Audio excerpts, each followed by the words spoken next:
నాగలు అమ్ముతా ఉంటాను. ఏమవుతావమ్మా? గిల్ట్ నాగలండి, చెవులు ఇవి, చెవులు ఇవన్నీ, గాజులు అలాంటివి, దండలు అవన్నీ అమ్ముతాను. నాకు వచ్చే ఆదాయం రోజుకి 200 నుంచి 300 రూపాయలు వస్తాయి.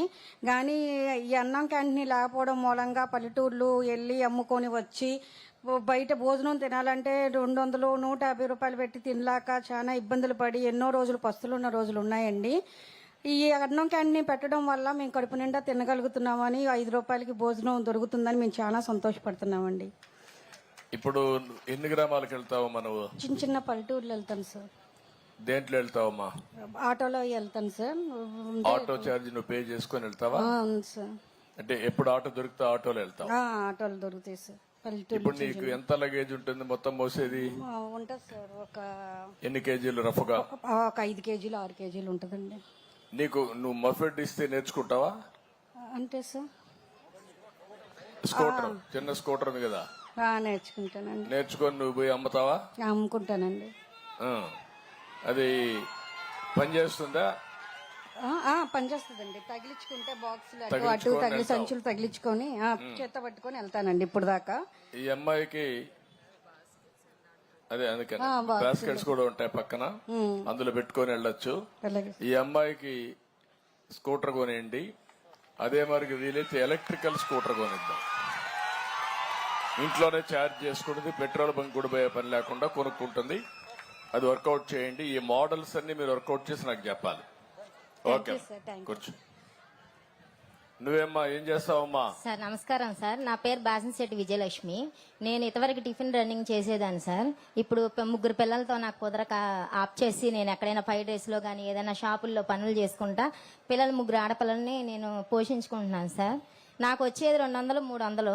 అలాంటి దాన్ని నేను సర్దుబాటు చేసుకుంటే చాలా రిస్క్ పడుతున్నాను సార్. ఈ రోజు మీరు పెట్టిన అన్నా క్యాంటీన్ వల్ల కడుపు నిండా భోజనం చేసి మా పిల్లలకి కడుపు నిండా పెట్టుకునే ఇది, ఎందుకంటే వచ్చిన జీతం పిల్లలకు పెట్టుకుంటా ఉపయోగించుకుంటే మేము ఇలాంటి అన్నా క్యాంటీన్ల దగ్గర భోజనం చేసి వెళ్తే మాకు కొంచెం తేలిక పడిద్ది, మాకు ఆర్థికంగా కొంచెం ఎదుగుదల పడతామని అనుకుంటున్నాం సార్.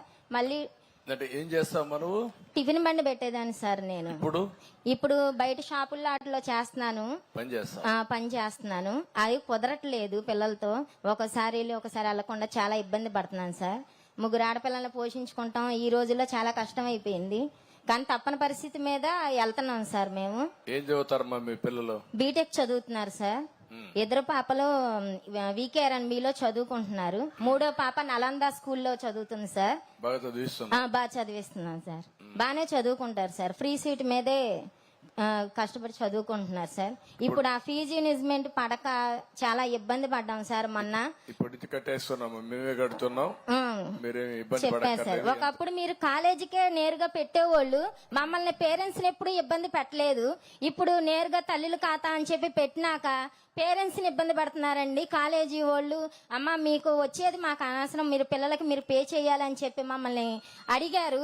మేము చాలా ఇబ్బంది పడి ఎంతో మందిని అడిగాము, అప్పులు చేసుకుని కట్టాల్సిన పరిస్థితి వచ్చింది. ఇప్పుడు మళ్ళీ మీ రాజకీయం వచ్చిన తర్వాత మా పిల్లలకి ఎటువంటి భయం లేదు, నేరుగా కాలేజీ ఖాతాలో పడిద్ది, మాకే ఇబ్బంది ఉండదు. ఉద్యోగాలైనా సరే చదువుకున్న వాళ్ళకి ఉద్యోగాలు లేక ఎంతో కష్టపడి బయట కూలి పనికి వాలంటీర్లకి ఆటికి వెళ్తున్నారు సార్, రేషన్ షాప్ కానీ. మీ IMEలో ఎంతో మంది ఇంజనీరింగ్ జాబ్ చేసుకుని హైదరాబాద్ కానీ ఎక్కడైనా సరే ఉద్యోగం చేసుకునే స్తోమత కలిగించారు. ఇప్పుడు ఆ ఉద్యోగాలు కరువైనాయి. మళ్ళీ మా పిల్లలకు మంచి రోజులు వచ్చినాయి, మళ్ళీ ఉద్యోగాలు కల్పిస్తారని మేము చాలా ఆనందపడుతున్నాం. ఈ రోజు అన్నా క్యాంటీన్ ద్వారా మాకు కడుపు నిండే ఉపయోగం కల్పించారు. బిజీ కాడ బస్ స్టాండింగ్ల దగ్గర ఎంతో మంది పెద్దోళ్ళని చూడనోళ్ళు అస్తవ్యస్తంగా అడుక్కుంటూ ముద్ద పూట గడవక బ్రెడ్ తింటారు, టిఫిన్ తింటా యాతన పడుతున్నారు. అలాంటి వాళ్ళకి ఈ అన్నా క్యాంటీన్ ఎంతో ఉపయోగకరం పడిద్ది.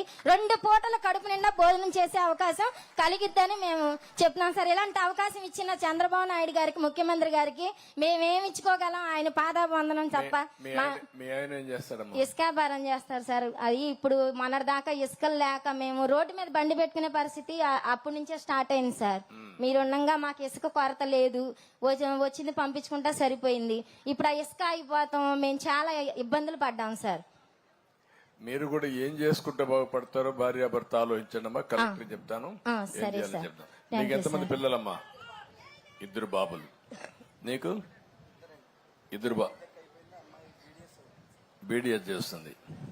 Very good. రా, నువ్వేంటి? నా పేరు ఆదిశేష్ అండి.